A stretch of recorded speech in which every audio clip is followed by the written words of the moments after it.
তো দেখলেন যে একটা দাবি নিয়ে তারা গণতান্ত্রিক দেশে দাবি নিয়ে একটা আন্দোলন করছিলেন। আমরা এই যে স্থানীয়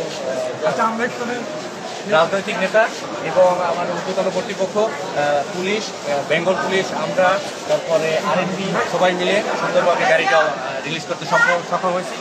গাড়ি ডাকার উদ্দেশ্যে কতক্ষণ লেট হলো?